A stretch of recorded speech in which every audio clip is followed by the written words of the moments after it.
Was an amazing performance അല്ലേ? നല്ല അടിപൊളിയായിരുന്നു. ശരിക്കും നമ്മൾ തകർത്തു, പൊരിച്ചു അല്ലേ? യാ. സോ ഇനി വേദിയിലോട്ട് നമ്മളുടെ വേറൊരു വിശിഷ്ട അതിഥിനെയാണ് പ്രസംഗത്തിനായിട്ട് വിളിക്കുന്നത്. റെവറൻഡ് ഫാദർ ജോഷുവ റംബാൻ വെട്ടിക്കാട്ടിൽ, Saint Mary's Malankara Syrian Orthodox church വിയന്നയുടെ വികാരിയച്ഛനാണ്.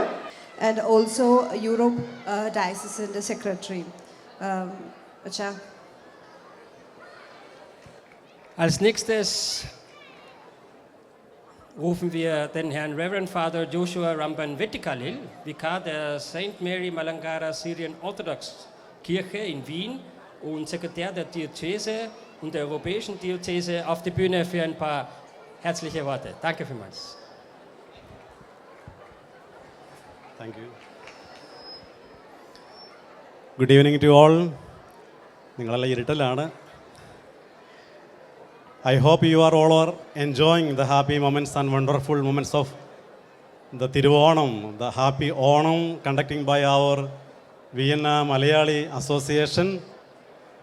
And also we are celebrating the 79th anniversary of our Indian Independence Day.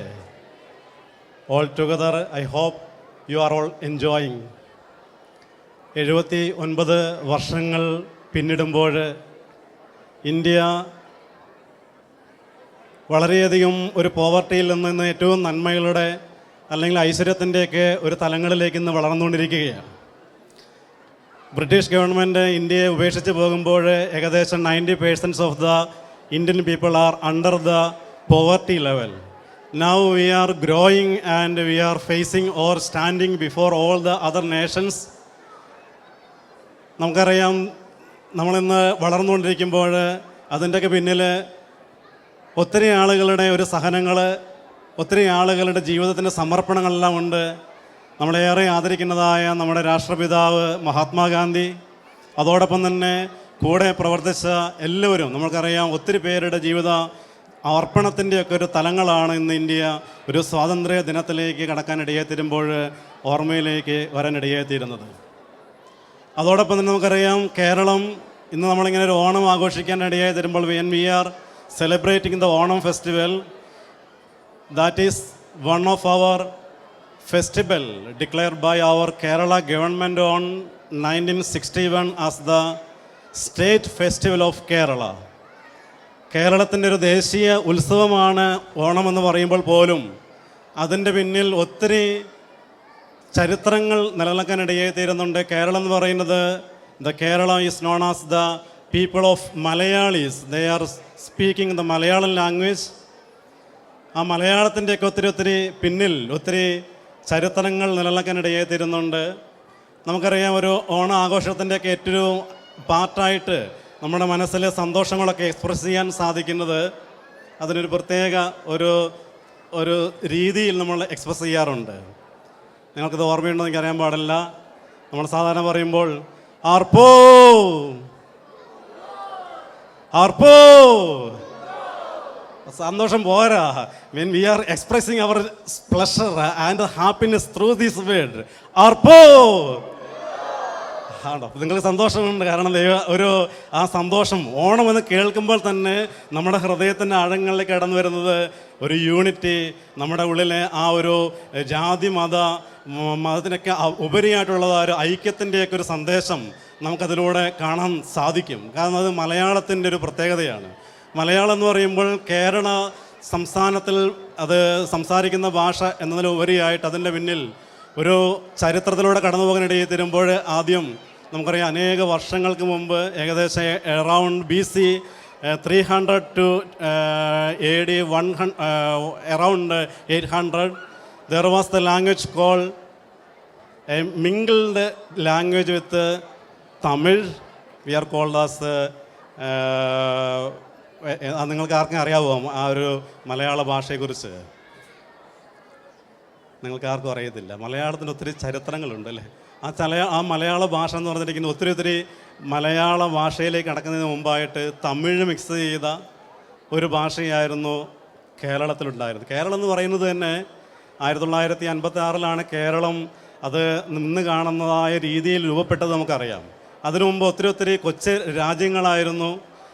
വടക്ക് പഴശ്ശി രാജാവിൻ്റെ കാലഘട്ടം മുതൽ തന്നെ പഴശ്ശി രാജാവ് ഭരിച്ച കുറച്ച് നാടുവാഴികൾ ഭരിച്ച സ്ഥലങ്ങൾ അതിനപ്പുറത്തേക്ക് കടന്നു വരാനിടയായി തീരുമ്പോൾ അവിടെ ചെറിയ കൊച്ചു രാജ്യങ്ങളിൽ കാണാനിടയായി തീരുന്നത് നമുക്കറിയാം. ചിറക്കൽ രാജാവ്, അറക്കൽ ബീവി, ഏഴിമല രാജാക്കന്മാർ, കുറുമ്പനാട്ട് രാജാക്കന്മാർ, കടത്തനാട്ട് രാജാക്കന്മാർ, അതോടൊപ്പം തന്നെ വള്ളുവ കോനാതിരി, സാമൂതിരി, കൊച്ചി രാജാവ്, കിളിമാൻ രാജാവ്, വേണാട്ട് രാജൻ തുടങ്ങിയ ഒത്തിരി കിങ്ഷിപ്പ് നമുക്ക് അവിടെ കാണാൻ സാധിക്കും. ഇങ്ങനെ എല്ലാം ചേർന്നിരിക്കുന്നതായൊരു ഒരു രാജ്യമാണ് കേരളം. അതിനു മുമ്പായിട്ട് മലയാളത്തിൻ്റെ ഒരു ഭാഷ എന്ന് പറഞ്ഞിരിക്കുന്നത് തന്നെ അതിനൊരു മണിപ്രവാളം എന്ന് പറയപ്പെടുന്നതായ ഒരു ഭാഷ. മണിപ്രവാളം എന്ന് പറഞ്ഞിരിക്കുന്നത് തന്നെ തമിഴിൻ്റെയും സംസ്കൃതത്തിൻ്റെയും ഒക്കെ ഒരു കൂടിച്ചേർന്നൊരു ഭാഷ. അതാണ് ആദ്യത്തെ മലയാള ഭാഷ എന്ന് പറഞ്ഞിരിക്കുന്നത്. അത് ചേർന്നുമ്പോൾ അതിൽ നിന്ന് കുറച്ച് പിന്നീട് കാലഘട്ടങ്ങൾക്കനുസരിച്ച് ആ തമിഴിൻ്റെ അംശങ്ങളൊക്കെ മാറ്റി അതിൽ നിന്ന് സംസ്കൃത പദങ്ങളെല്ലാം മാറ്റി പുതിയൊരു ഭാഷ കടന്നു വരേണ്ടേ തീർന്നു. അത് മലയാഴ്മ എന്ന് പറയപ്പെടുന്ന ഒരു ഭാഷയാണ്. മലയാളത്തിന് മുമ്പുള്ള ഭാഷ മലയാഴ്മ. നിങ്ങളൊരു പക്ഷേ കേട്ടിട്ടുണ്ടാകത്തില്ല. ആ മലയാഴ്മയാണ് പിന്നീട് അത് കുറച്ചുകൂടെയൊക്കെ അല്ലെങ്കിൽ പരിഷ്കരിച്ച് അതൊരു മാറി ഇന്ന് കാണുന്ന മലയാളം എന്ന ഭാഷയിലേക്ക് കടന്നു വരാനിടയായി തീരുന്നത്. മലയാള നാട്ടിൻ്റെ ഒരു പ്രത്യേകത, ഓണം ആഘോഷിക്കുന്ന നാടാണ് മലയാളം നാട്. അതിൻ്റെ പിന്നിൽ ആ മലയാള നാടെന്ന് പറയുമ്പോൾ തന്നെ അത് മലകൾ കൊണ്ട് നിറഞ്ഞിരിക്കുന്നതായ ലാൻഡാണ്. It is the Kerala is known as the land of mountains. അത് മലകളുടെ നിറഞ്ഞായ സഖ്യപർവ്വതത്തിലൊക്കെ നിറഞ്ഞു നിൽക്കുന്നതായ ഒരു രാജ്യമാണ് അല്ലെങ്കിൽ ദേശമാണ് ആ മലനാട് എന്ന് പറഞ്ഞിരിക്കുന്നത്. മല അല്ലെങ്കിൽ അതിൻ്റെ ആദ്യ രൂപം തമിഴിൽ മലൈ എന്ന് പറഞ്ഞിരിക്കുന്നത് മല എന്നർത്ഥം. അതോടൊപ്പം തന്നെ അള എന്ന് പറഞ്ഞു കഴിഞ്ഞാൽ സമുദ്രം, സീ ആണ്. സോ ദ മലയാളം നാടെന്ന് പറഞ്ഞിരിക്കുന്നത് the land between the mountains and the sea. So അതാണ് മലയനാട്. അത് മാറി മലയാള നാടായി അല്ലെങ്കിൽ മലയിലും അളത്തിലും വസിക്കുന്ന നാട് മലയാള നാടായിട്ട് മാറാനിടയായി തീരുകയാണ്. അങ്ങനെ അത് ഒരു ഭാഷ സംസാരിക്കുന്ന മലയാള നാടായിട്ട് പിന്നീട് മാറി. പിന്നീട് രാജാക്കന്മാരുടെ കാലഘട്ടങ്ങൾക്ക് വന്നപ്പോൾ ചേര രാജാക്കന്മാർ, നമുക്കറിയാം ചേര രാജാക്കന്മാർ ആ ദേശം ഭരിക്കാനിടയിൽ തീരുമ്പോൾ ചേരന്മാരുടെ നാളായിട്ട് മാറി. ആ ചേരന്മാരെ തമിഴിൽ വിളിക്കുന്നത് ചേരളം എന്നായിരുന്നു. ആ ചേരളം പിന്നീട് അത് മലയാളത്തിലേക്ക് കൺവേർട്ട് ചെയ്തപ്പോൾ അത് കേരളമായിട്ട് മാറി എന്നൊക്കെ ഭാഷാപാണിയിൽ നമുക്ക് കാണാൻ സാധിക്കും. അപ്പം അങ്ങനെ ചേരന്മാരുടെ നാടാണ് കേരളം. അത് പിന്നീട് കേരളത്തിൽ നമ്മൾ പിന്നീട് ഒരു ഇൻ്റർപ്രിട്ടേഷൻ കൊടുത്തു.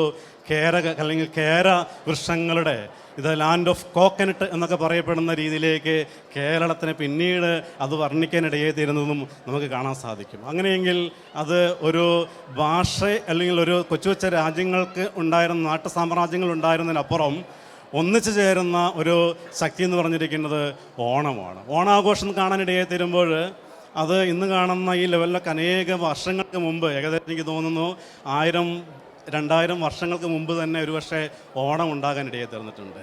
ഓണം എന്ന് പറഞ്ഞിരിക്കുന്നത് അപ്പോൾ ഓണത്തിൻ്റെ പ്രത്യേകത നമുക്കറിയാം. ഇത് ഒരു എല്ലാവരും ചേരുന്ന, എല്ലാവരും ആഘോഷിക്കുന്ന, എല്ലാവരും ചേർത്ത് പിടിക്കുന്നതായ ഒരു ആഘോഷമാണ്.